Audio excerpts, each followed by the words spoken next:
mtima wa mbuye wako ukukonda iwe ndiye wakuona wopirira mtima wa mbuye wako ukukonda iwe ndiye wakuona.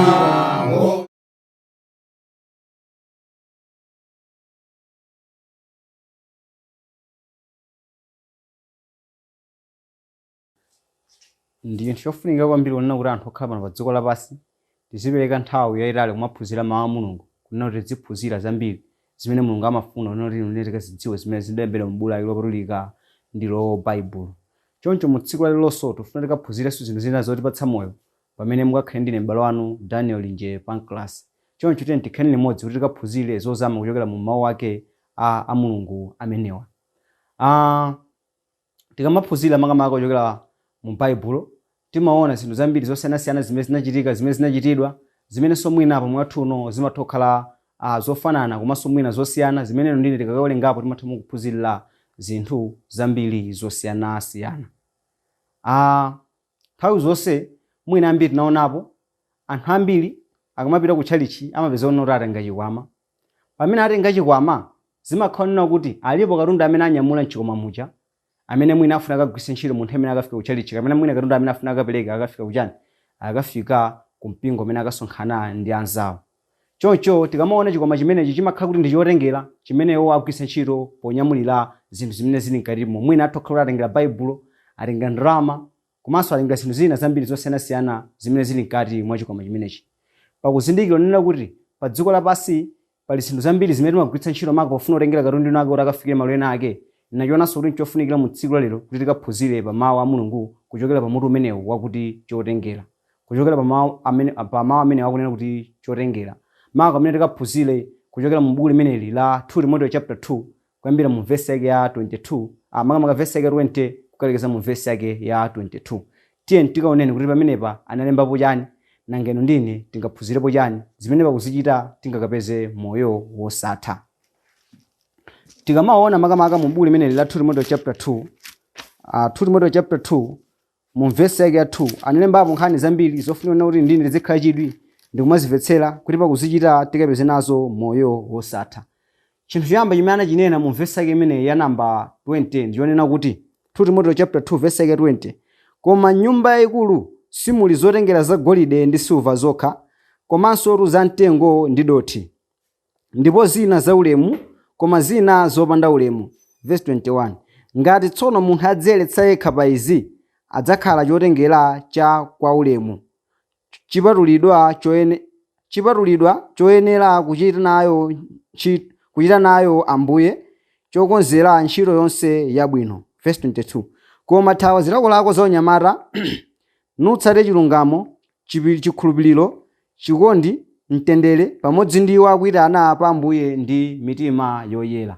Apanso tikuona kunena kuti mlembi wa buku limeneli Paulo akumulembera mlaliki winanso wachinyamata amene ndiye Timoteyo, amene anamusiya ku Efeso kunena kuti akakhale mlaliki ndi kukalongosola zinthu zosowa ku mpingo wa kumeneko. Anamuza chinthu chimene chofunikira kunena kuti chani, akuti koma nyumba yakulu simuli zotengera za golide ndi silva zokha ayi. Pamene tifunika phunzire kuchokera pa mutu umene wakunena kuti chotengera ndi nthu yofunikanso kwambiri kunena kuti tikadziwe kaye tisadembo kamba za chotengera kunena kuti zikhala bwanji nanga zidarani, koma tikadziona kuti mawu akuti chotengera amatanthauza kunena kuti chani. Mawu akunena kuti chotengera amatanthauza chinthu chimene munthu umagwiritsa ntchito pakunyamulira, kutengera kapena kusungira chinthu china chake. Mawu amenewo ndi amene amatanthauzidwa pofuna kukamba za chotengera. Mwina tonse tikhazomvetsa bwino titakhala kunena kuti tikaonenso zimene mulembi adalemba Mateyu pamene analemba mu buku la Mateyu chapter 24 mu verse yake ya 4, pamene Yesu Khristu anapereka makamaka zokhudzana ndi Mateyu chapter 25 mu verse yake ya 4, pamene Yesu Khristu anaphunzitsa makamaka fanizo la anamwali asanu ochenjera ndi anamwali asanu opusa. Mateyu chapter 25 mu verse yake 4 anemba kunena kuti, koma anzeruwo anatenga mafuta msupa zawo pamodzi ndi nyali zawo. akuti anamwali asanu anzeruwo anatenga mafuta mu nsupa zawo pamodzi ndi nyali zawo. Mawu amene akugwiritsa ntchito pamenepa pakutanthauza supa adagwiritsa ntchito makamaka ku Chingerezi amatanthauza chotengera kapena chosungira.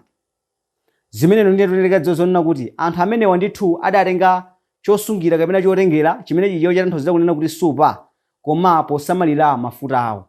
Zimene tikufuna zikatithandiza kunena kuti tikamvetse bwino kunena kuti Baibulo chinthu choyamba likamagwiritsa ntchito mawu amene akunena kuti chotengera litanthauza chinthu chimene munthu umanyamulira, kusungira kapena kutengera zinthu zina zake. Zimene malemba amatanthauza makamaka timaphunzira zokusana ndi zimenezi. Mwina munthu olingalira zangati mbale ndi chotengera, timatengera zakudya, mwina zinthu zosiyanasiyana, mutha kulingalira za basket, mutha kulingalira za kapu, ndi zotengera zimenezo. Koma kuti Baibulo likamakamba za chotengera, makamaka chimene tifundike chiphunzireno ndine lero mu tsiku la lero, chimene tachiwerenga lija mu buku la 2 Timothy chapter 2 mu verse 20 kulekeza 22, kuti Baibulo likamakamba za chotengera likutanthauza chani? Tikamakamba Baibulo likamakamba za chotengera limatanthauza munthu amene akuyenera kumatenga uthenga wa Mulungu ndi kumakawulalikira kwa anthu ena. Munthu amene akuyenera kumatenga uthenga wa Mulungu ndi kumakawulalikira kwa anthu ena. Ndiye mwinena tikhazokhala odabwa onena kuti munthu amene akuyenera kuti akhale ndi ndani?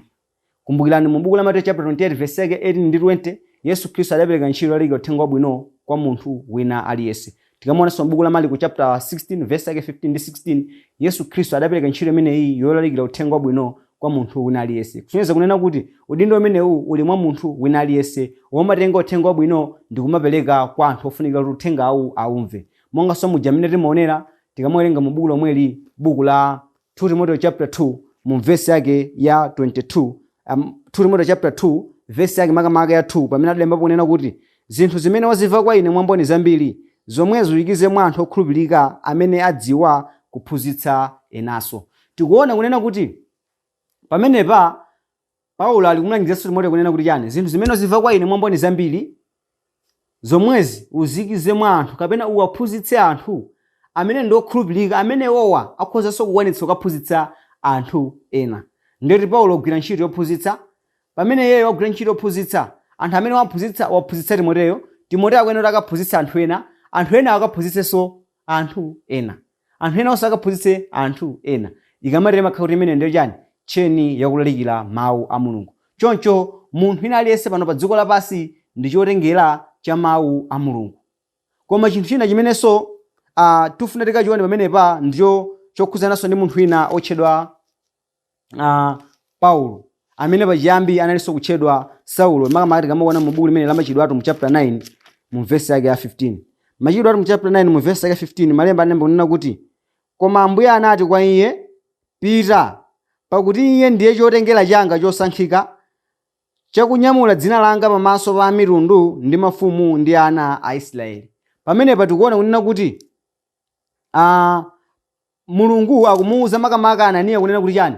Pita, pakuti iyeyo Sauloyo ndiye chotengera changa tsono chotani kodi? Chopatulika, chotengera mawu anga kwa mitundu komanso mafumu ndi ana ena onse achani kodi? Aisraeli. Chitsanzo chabwino sabata kunena kuti Mulungu ndithu akuchita kunena kuti munthu amene Paulo anali chotengera, amene amalalikira uthenga wabwino. Choncho tikamakamba za mawu kuti chotengera tikungotanthauza za munthu olalikira uthenga wabwino, munthu olalikira uthenga wabwino. Choncho tikabwereni mu buku lathu limene tifunika phunzire, buku la 2 Timothy chapter 2 verse ya 20 kuelekeza mu verse ya 22. Pamene mu verse ya 20 alemba kunena kuti koma nyumba yaikulu simuli zotengera za golide ndi silva zokha, komatunso za mtengo ndi dothi, ndipo zina za ulemu koma zina zopanda ulemu. Tikamaona makamaka mu verse yake imene verse yake 20 tikhozamo kuthandizika kunena kuti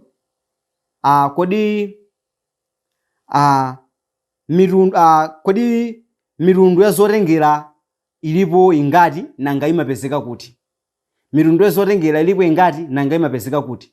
Koma kumbukirani kunena kuti pamene tikukamba za zotengera zimenezi tikukamba za chotengera kapena zotengera tikukamba za anthu amene amayenera kufalitsa uthenga wa Mulungu. Tsono chinthu choyamba tikambe kuyankha za funso la kunena kuti zimapezeka kuti?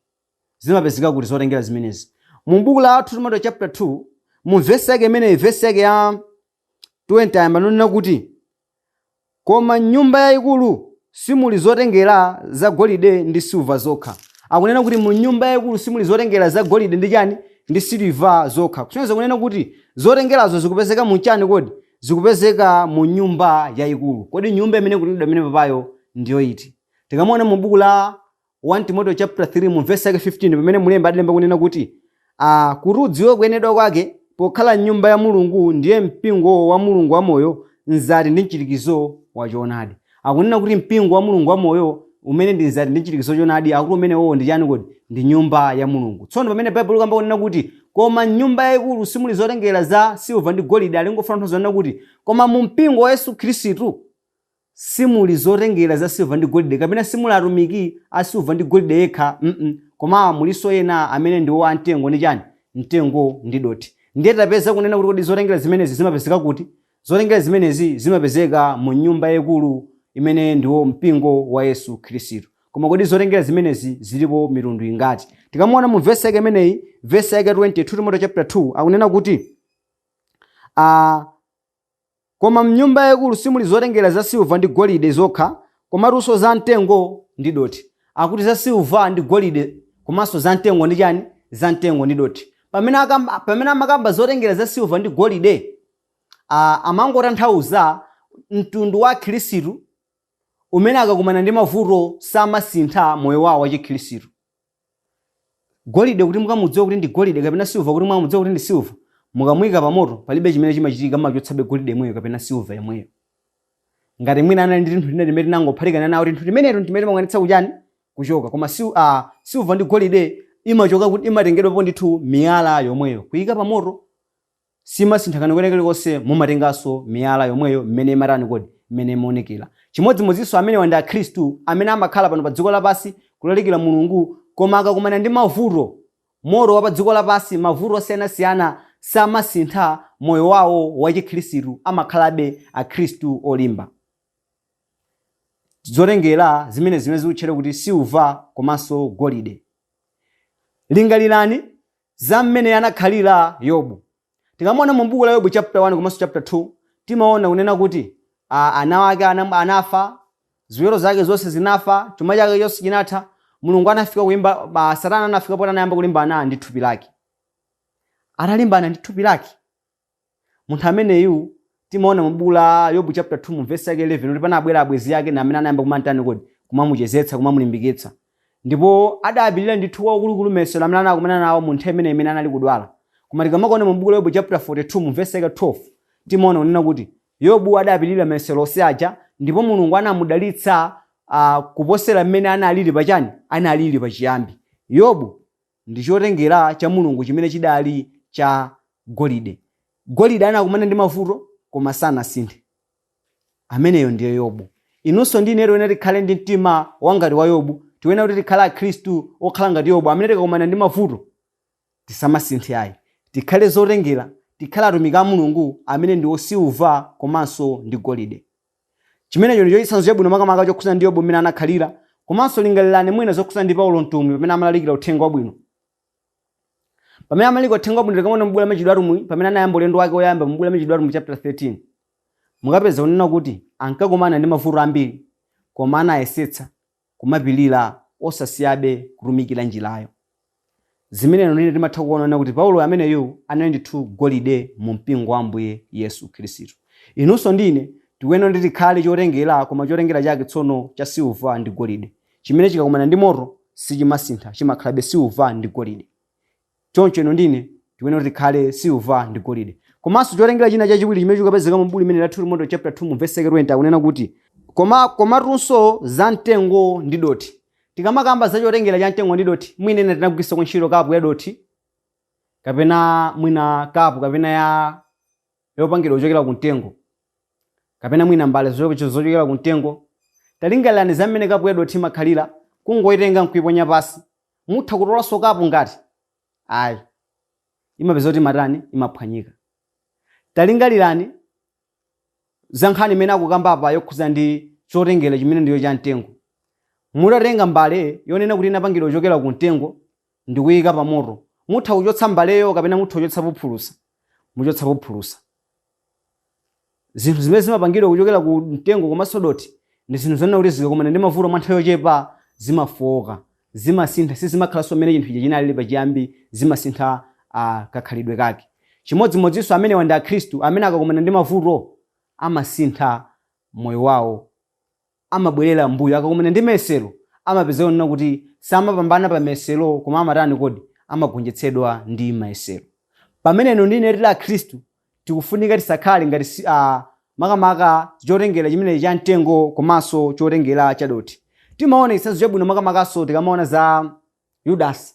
Yudasi tikhazomuka unena gulu la chotengera koma chotengera chake chani kodi cha mtengo komanso ndi dothi. Mwina ambiri muthu adabona kuti Yudasi mwe mpaka tikamwike kuti ali gulu la chotengera. Lingalanda pamene Yesu Khristu ankaruma ophunzira ake awiriawiri. Yudasi adali pomwepo ankalalika uthenga wabwino, anali chotengera. Lingalanda pamene Yesu Khristu adaruma anthu okwana 70 aja. Yudasi adali pomwepo. Yudasi anali chotengera. Ndipo anakhala ndi Yesu Khristu koma ndi amene anamupereka iye Yesu Khristu. Adali chotengera koma chotengera chake cha mtengo ndi dothi. Chimene chikakumana ndi mavuto chimasintha, sichimakhalanso chotengera chomwecho ayi. Chimasintha kakhalidwe kake. Chitsanzo chinanso chabwino timachiona mu buku lomweli la 2 Timothy chapter 4 mu verse yake 10 pamene analembapo kunena kuti pakuti Dema wandisiya ine atakonda dziko lino lapasi napita ku Tesalonika. Tikuonanso chitsanzo china cha munthu ina amene ndiye Dema amene anamusiya Paulo ndi kuchoka kumeneku kupita kudera kwina. Adakonda za dziko lapasi. Dema anakonda za dziko lapasi. Anali chotengera koma chotengera chake chachani cha mtengo komanso dothi. Amene pamene anangoona zokondweretsa za moyo uno anasiya kulalika uthenga wabwino koma anayamba kutsata zokondweretsa za moyo uno. Ino ndi na Khristu tikuyenera kuti tikakhale chotengera cha silva ndi golide osati cha mtengo ndi dothi. Tikapitirizeninso kuwerenga makamaka mu verse yake imeneyi, verse yake ya namba 2 pamene tikuphunzira choka mu buku limene la 2 Timothy chapter 2. Mu verse yake imeneyi makamaka ya namba 20 anafotokozapo kunena kuti koma nyumba yaikulu simuli zotengera za silva ndi golide zokha komatunso za mtengo ndi dothi zimene zona kale, akuti ndipo zina za ulemu koma zina zopanda ulemu. Pakati pa zinthu ziwiri zimenezi za silva ndi golide akuti pali zina zimene ndi za ulemu, pali zina ndi zopanda ulemu. Ambiri mwina amene tinakhalako ndi makolo kwa nthawi yayitali tikhoza kuchitira umboni pa zinthu zimenezi. Tikamakhala ndi makolo nyumba pamakhala mbale zina zimene makolo amazigwiritsa ntchito pakabwera alendo okhaokha. Mwinanso mwana amachita dabu kuti kodi ku nyumba kuno paja kuli mbale izere zimene mbale zimene makolo amangozisunga amagwiritsa ntchito pakabwera alendo okhaokha. Ndiyoti mbale zimenezo ndi mbale kapena ndi zotengera zimene zimakhala zachani, zimakhala za ulemu. Makolo amanena kuti nanga tikobwera alendo ndikagwiritsa ntchito mbale iyi ndikhala kuti ndapereka ulemu okwanira kwa ndani kodi kwa alendowa. Chimodzimodzinso mu mpingo wa Mulungu akuti muli zina za ulemu komanso muli zina zopanda ulemu. Tsono pa magulu awiri amene taphunzirawa zotengera za ulemu zingakhale ziti. Zotengera za ulemu zikuyenera kuti zikhale ndi akhristu okha amene akakumana ndi mavuto akakumana ndi mavuto makamaka samafoka kapena samasintha kachidwe kawo ka moyo wa chikhristu. Koma zotengera zopanda ulemu ndi wa akhristu amene akakumana ndi mavuto amapezana kuti amasintha kachidwe kawo ka moyo wa chikhristu. Zimenezi ndi zimene ukaziona makamaka kuchokera mu chapter imene cha namba 2 mu buku limene la 2 Timothy pamene timawerenga mu verse yake ya 20. Choncho ndi chofunikiranso kwambiri kunena kuti inu ndi ine tizikhala zotengera za ulemu molenga ndi mina pa malemba amu akufotokozerera. Tikuonenso mu verse yake 21 pamene akunena kuti ngati tsono munthu adziyeretsa yekha pa izi adzakhala chotengera cha ulemu chipatulidwa choyenera kuchita nacho Ambuye chokozera ntchito yonse yabwino. Ndipo pa verse yake imene makamaka ya 21 tufika thanizika ndi fundo lina kuti taona kunena kuti pali magulu awiri azotengera, pali magulu awiri a Khristu kapena pali magulu awiri atumiki a Mulungu. Silva ndi golide amene akakumana ndi mavuto samasintha, mtengo ndi dothi amene akakumana ndi mavuto amapeza kuti amasintha kakhalidwe kawo. Choncho akuti pali zina za ulemu zimene taona kuti ndi silva ndi golide, pali zina zopanda ulemu ndizo za mtengo komanso za dothi. Koma kodi munthu angatani kuti akhale chotengera cha ulemu? Monga mmene tikuphunziramo tikuona kuti chotengera chofunikira pamaso pa Mulungu ndi chotengera cha ulemu. Ndi atumiki okhawo kapena ndi akhristu okhawo amene akakumana ndi mayesero samagonjetsedwa. Kodi munthu angatani kuti akhale chotengera cha ulemu cha ambuye wathu Yesu Khristu. Chinthu choyamba chimene Baibulo lanena pamenepa chanena kunena kuti chani? Akuti ngatinso tsono munthu adziyeretsa yekha pa izi adzakhala chotengera cha kuulemu. Baibulo fonena kuti chinthu chimene munthu angapange kunena kuti adzakhala chotengera cha kuulemu akuti adziyeretse yekha pa izi. Ndiye kuti pa ziwiri zinena mmwamba zija munthu ufulu uli m'manja mwako wakudziyeretsa wekha. Wakudziyeretsa wekha. Makamaka pakuonetsera kunena kuti uli kuchita zinthu potenga ndi mmene ambuye Mulungu amafunira. Ndiyo njira yokha imene munthu ungapangire makamaka kuti udziyeretse ukhale chotengera chofunikira pamaso pa Mulungu. Aliyense chotengera chimenechi chimene chimapatulidwa ku ntchito ya ambuye ndiyo chotengera cha ulemu. Munthu akhoza kukhala chotengera cha ulemu ngati adzipatula yekha pamaso pa Mulungu. Ngati adzipatula yekha nakakhala woyenera pamaso pa Mulungu. Chotengera cha ulemu ndi chotengera chimene chimakondedwa. Mwina talingalirani tikamakamba za chakudya chakudya chimene anthu chimakondedwa kwambiri pa dziko lapansi ndi nyama, ngakhale ena samadya muzifuwa zawo. Koma nyama kungoti pali chakudya ndiye pali nyama, anthu timadziwa kuti kumana lero ngati ndi sima idyedwa, ngati ndi mpunga ndiye urani udyedwa. Ndi angati amene tingakwanitse kudya nyama oleta khala mbiri bwanji koma imene atikira mu mbale yosatsuka. Mbale yosatsuka ayikamo nyama nkuzatipatsa. Ndi angati amene tingakwanitse kudya? Ambiri sitingadye. Chifukwa kuti chani? Chotengera chimene agwisa ntchito pokuyikamo nyamayo, potengera nyamayo ndi chosalongosoka, ndi chosayenera, si cha ulemu, sitikupereka ulemu potenga ndi zakudya zimene zili mmene mozo ayi. Ambiri sitingadye. Chimodzimodzinso ino ndine kuti tikakhale chotengera cha ulemu tikuyenera kunena kuti tidziyeretse tokha. Tidziyeretse tokha pamaso pa Mulungu. Kuti tikamakalalikira uthenga wabwino kwa anthu ena zidzikayeneradi ndi mmene ife tilili. Osati iweyo munthu umaveka ndi mbiri zolakwika ndi ukangaliko makalalika mawu a Mulungu. Ukhala kuti ndi chotengera ndi mbale imene anthu agwisa ntchito pakuyika nyama koma mbale yake ndi yosatani yosatsuka. Tidziyeretse tokha kanaka tinyamule uthenga wabwino ndi kumalalikira. Tikatero tidzakhala chotengera chabwino cha uthenga umenewu wa ambuye wathu Yesu Khristu. Ndinu atumiki a Mulungu, ndinu zotengera za mawu a Mulungu. Kodi ndinu chotengera cha mtundu wanji pa magulu awiri amene taphunzira aja? Ndinu chotengera cha ulemu kapena ndinu chotengera chopanda ulemu? Kumbukirani makamaka zimene Paulo anawalemberanso a Khristu akwa Aroma, makamaka pamene ankadzudzula za anthu amenewa amene anali a Yuda, amene anali mu mpingo wa Khristu, pamene ankapanga zinthu zosakhala bwino makamaka omafuna mavutitsa anthu a mitundu amene anali ku Roma. Tikamuona mu buku la Aroma chapter 2 pamene anawazonena kuti kodi ndiwe tsono wakuphunzitsa wina kunena kuti usachite chigololo koma iwe uli kuchita. Ankafuna kwawazonena kuti chani? Pa chinthu chimene munthu ukuphunzitsa umafunika kuti udzikhala mu chinthu chimene chocho. Chimodzimodzinso ino ndine pamene tili atumiki a Mulungu tiyenera tidzikhala mu chinthu chimene chocho. Tidzikhala mu mawu. Tsono ngati tinkhala mu mawu sitingamachite zinthu zoyenera. Tikakhala mu mawu tikhala kunena kuti tadziyeretsa ndi cholinga chonena kuti tikakhale chotengera chakulemu cha ambuye wathu Yesu Khristu.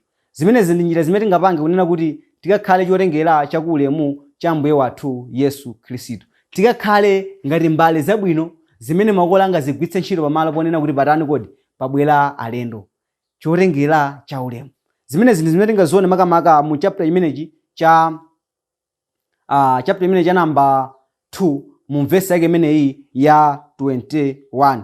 Makamaka timaonanso ndithu kunena kuti anthu ambiri amene anakhala pano pa dziko lapansi anayesako kulemba ndithu zokusanduka kuti pamene tikukhala mu moyo wa Khristu timenena kuti tidziyeretse tokha. Tikamaona mu buku la 1 Petro chapter 1 mu verse yake ya 15 analembapo ndithu kunena kuti chani? Khalani oyera monga amene akuyitana ninu, khalani oyera mtima monga amene akuyitana ninu ali otani kodi ali oyera. Chimodzimodzinso ino ndine amene tikukhala pano pa dziko lapansi timafuna kuti tikhale tani kodi tikhale anthu oyera. Chifukwa kuti Mulungu amene anatitana inu ndi ine Mulunguyo ali oyera. Tiye tikonenso chinthu chine chimene Paulo anachilemba makamaka mu buku la Roma chapter 12 mu verse yake imeneyi ya 1. Analemba kunena kuti chifukwa chake ndikupemphani inu abale mwazifundo za Mulungu kuti mupereke matupi anu nsembe ya moyo yopatulika yokondweretsa Mulungu ndiko kupembedza kwanu koyenera. Akuti tipereke matupi athu nsembe yopatulika koma yakwanani kodi ya mulungu. Ndoti tidzipatule tikhale nsembe yakwandani kodi ya mulungu. Tikhala nsembe yonena bwanji? Akunena kuti pamene papo chofunika ndi chani? Ndiko kupembedza kwathu kumakorani kodi koyenera. Tikamakamba za kupembedza zimatanthauza kugonjera. Choncho pamene ndiye tikhala pano pa dziko lapansi tidzigonjera ku mawu a mulungu nthawi zonse. Mawu a mulungu amene tikuwapatsa anzathuwa tidzigonjera. Tidziyamba ife mawuwa kuwagonjera ndoti tikhala kuti titapereka ulemu kwa mulungu.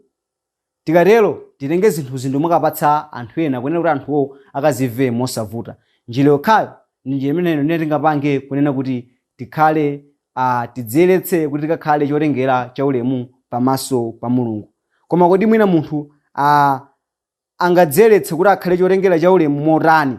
Angadziyeretse bwanji munthu kuti akhale chotengera cha ulemu? Pamene tufatika one mu verse yake imeneyi ya 22 imene akuthandizira kuyankha unena kuti koma thawa zilakolako za unyamata nutsate chilungamo, chikhulupiriro, chikondi, mtendere pamodzi ndi iwo akuyitana pa Ambuye ndi mitima yoyera. Chinthu chinanso chimene mulembe pamene panachilankhula chofunika ndi chonena kuti chani? Akuti koma thawa zilakolako za unyamata. Pamene akukamba mawu maka za thawa zilakolako za unyamata amangofuna kutanthauza kunena kuti chani?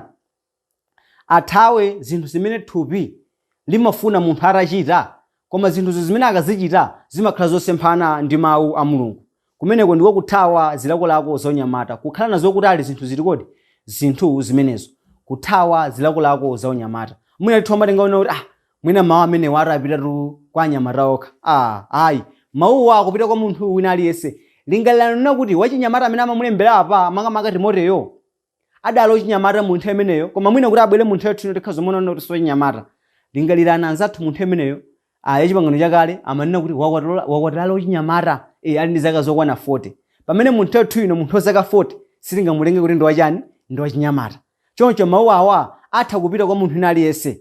Munthu yathu ino amene ali wachichepere komanso amene ali wachani kodi? Amene ali wamkulu. Chifukwa nena kuti amakumana ndi mayesero amene angapangitse kunena kuti iye achoke pa chani? Achoke pa choonadi. Zimenezi ndi zimene tikuyenera kudziwa nena kuti tikhale nazo kuti tikadziyeretse tikakhale chotengera cha ulemu cha kwa mulungu. Chinthu china chotsatira chimene anachinena pamene anamuwuza kunena kuti mu verse yake anamuwuza kunena kuti nutsate chilungamo, chikhulupiriro, chikondi, mtendere pamodzi ndi iwo akuyitana pa dzina la Ambuye. Adamuwuzanso ndithu chinthu chofunika kutsata pamene pakunena kuti chani? Atsate chilungamo, komanso atsate chikhulupiriro, atsate chikondi, atsate mtendere pamodzi ndi iwo akuyitana pa dzina la Ambuye. Zofunika kwambiri kuchita mu moyo wa Chikhristu kuti tikakhale chotengera cha ulemu cha Ambuye wathu Yesu Khristu. Taphunzira makamaka zokhuzana ndi chotengera pamene taona kuti maamene akuti chotengera kungotanthauza chinthu chimene timagwiritsa ntchito pakunyamulira kapena kutengera chinthu china chake. Ndipo taona kuti munthu wathu ino chotengera ndinu ndi ina Khristu amene tikupezeka mu mpingo wa Yesu Khristu. Koma mwina nkutheka kunena kuti inuyo mukutimvera koma simuli mu mpingo wa Yesu Khristu. Talingalirani. Titawerenga mu verse yake yoyamba anena kunena kuti mu nyumba yayikulu simuli zotengera za silva ndi golide zokha. Kusonyeza kunena kuti zotengerazi zimapezeka mu nyumba yayikulu. Tsono pakuwerenga pathu tinaona kuti nyumba imene kunena pamene papayi ndiyo mpingo. Chofunika ndi chani? Inuyo kuti mukhale chotengera mukuyenera kuti mukakhale mu mpingo. Ngati simuli mu mpingo wa Yesu Khristu pangani zonena kuti mukakhale mu mpingo wa Yesu Khristu lero. Pamene mwamva mawuwa chofunikira ndi kungowakhulupirira. Pamene mwakhulupirira chimafunika ndicho mulape. Ndipo mukalapa muvomereze kunena kuti Yesu Khristu ndi mpulumutsi wa dziko lapansi. Mukavomereza mukabatizidwe ndi ubatizo oyenerera, ndipo Mulungu amakonjezani ku mpingo wake wa Yesu Khristu, ndipo mukatero mudzakhala chotengera chimene Mulungu akuchinena apachi kwa inu amene sinu a Khristu. Komanso nkutheka kuti mwina mulipo inu oti ndinu a Khristu amene mwina pakuphunzira amene taphunzira za mitundu iwiri ya zotengera mwaona kunena kuti muli chotengera cha mtengo ndi dothi. A Khristu amene mukakumana ndi mavuto mumasintha pa zochitika zanu. Chofunikira ndi chani? Ngati mwina munakumana ndi mavuto ndikusintha ndikusiyana nayo njira choonadi, pamene mwamva mawuwa chofunikira ndi chani kodi? Mulape machimo anu. Mukalapa muvomereze machimo anu. Mukatero mudziyeretse ndi kukhala chotengera cha silva ndi golide chimene chikakhale choyenera Mulungu kuchigwiritsa ntchito ku ntchito ya ulemu. Zimenezi ndi zimene timafuna tiphunzire makamaka mu programu ya lero, mu tsiku ya lero. Pa programu imene amakupatsirani ndi Alilongwe School of Biblical Studies. Mwina mukhazokhala ndi funso kapena ndemanga kuchokera pa phunziroli kapena kumaphunziro ena onse amene Alilongwe School of Biblical Studies amakhala kupatsirani. Muloma suka kutumiza funso lanu kapena ndemanga yanu kudzera ku nambala iyi 0 ndipo mu tsiku la lero muli ndine m'bale wanu mwa Ambuye Daniel Pancras, ndikupemphani kuti mu tsiku lotsatira tidzakhale limodzi pamene tidzapitirize kuphunzira zozama zochokera mu mawu opatulika a Ambuye ndilo Baibulo. Zikomo. Mtima wa Mbuye wako ukukonda iwe ndiye wakuona ngopirira. Mtima wa Mbuye wako ukukonda iwe ndiye wakuona